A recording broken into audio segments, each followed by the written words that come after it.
యువగళం సభకు స్వచ్ఛందంగా జనం రాలేదని తరలించారని టీడీపీ జనసేనలను ఉద్దేశించి విశాఖ ఎంపీ సత్యనారాయణ అన్నారు.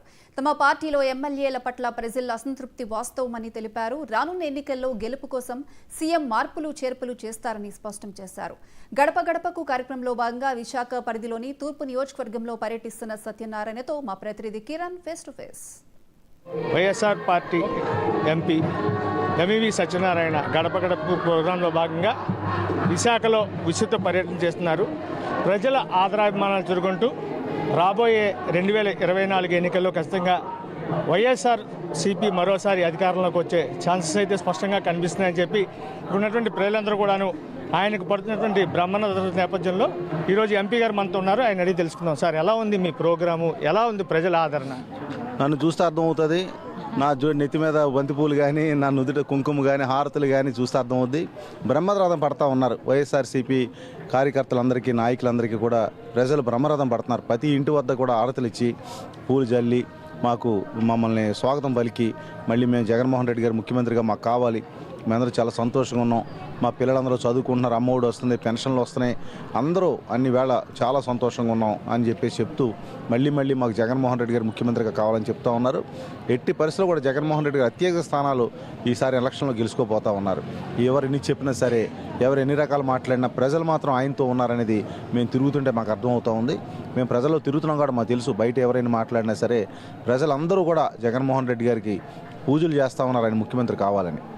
సార్, ఇప్పుడు 2 రోజుల క్రితం జరిగినటువంటి యువగళ విజయోత్సవ సభ నేపథ్యంలో వైఎస్ఆర్ పార్టీ ఖతం అయిపోయింది, వాళ్ళ పరిస్థితి బాగాలేదు, ప్రజలందరూ కూడా లక్షలాదిగా తరలి వచ్చారు, ఇందుకు ఇదే నిదర్శనం అని చెప్పి టీడీపీ కావచ్చు, జనసేన కావచ్చు వీళ్ళు అంటున్నారు. దాని పట్ల మీ మాట్లాడండి. సాధారణంగా ఎప్పుడు కూడా సభకి హాజరైన ప్రజానేకాన్ని బట్టి ఎప్పుడు కూడా మనం దాన్ని అంచనా వేయటం కుదరదు. ఎందుకంటే ఏ మీటింగులు ఎలక్షన్ ముందైనా సభలు పెడతారు.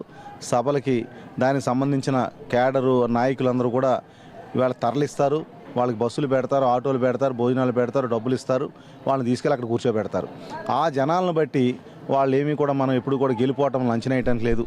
ఏంటంటే ఇప్పుడు వాళ్ళు మన భోగాపురంలో అక్కడ జరిగిన సభ ఏంటంటే 3 జిల్లాలకు సంబంధించిన అందరు ఎమ్మెల్యేలు, అందరు నాయకులు కావాలని ప్రతి ఊరు నుంచి కూడా ప్రజల్ని ఈ సొంత ఖర్చులు పెట్టుకుని వాళ్ళని బస్సులు, ఆటోలు ఎక్కి తరలించారు.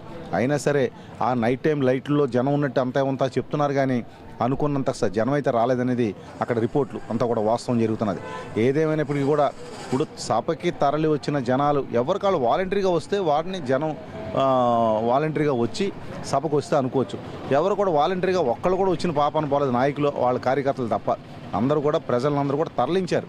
తరలించిన జనాన్ని ఏదో దాన్ని చూసి వాళ్ళు వాపును చూసి బలుపును చూసి వాపు అనుకుంటే, అది వాపును చూసి బలుపు అనుకుంటే అది కాదు, తప్పది. ఎలక్షన్ ఓటేయాలి, ఓటేసినప్పుడు తెలుస్తుంది అండి. ఇప్పుడు స్టేట్ వైడ్గా ఇన్ఛార్జీలు మారుస్తున్నారు.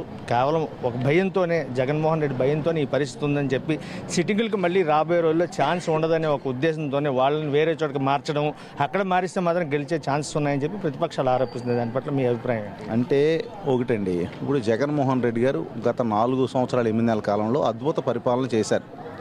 కానీ కొన్ని చోట్ల వాళ్ళ ఎమ్మెల్యేల పనితీరుని మంచికో చెడుకో ప్రజలు కొద్ది పాజిటివ్గా తీసుకునే పక్షంలో వారికంటే వాళ్ళ యాటిట్యూడ్ కానీ, కొద్దిగా వాళ్ళ ప్రవర్తన కానీ, వాళ్ళ ప్రజలను రిసీవ్ చేసుకునే విధానం వల్ల ఎంతో కొంత ఎమ్మెల్యేల మీద వ్యతిరేకత వచ్చిన మాట వాస్తవం. ఎక్కడైనా వస్తుంది. ఒకసారి ఎమ్మెల్యేగా చేస్తే రెండోసారి కొంచెం మాకేం చేయలేదనేది వ్యతిరేకత వస్తుంది. ప్రజలందరూ జగన్మోహన్ రెడ్డి గారు కావాలనుకుంటున్నారు, జగన్మోహన్ రెడ్డి గారు గెలవాలనుకుంటున్నారు. కానీ నెగిటివ్ ఓటింగ్ ఎమ్మెల్యేల మీద ఉన్న కొన్ని ప్రాంతాల్లో మాత్రం వాళ్ళని వేరే కాన్స్టిట్యున్సీలకి, అంటే వాళ్ళకి ఉన్న కాన్స్టిట్యున్సీలు మార్చి అక్కడ ఎవరైతే నాయకులు ఉన్నో వాళ్ళని పెట్టడం జరుగుతుంది.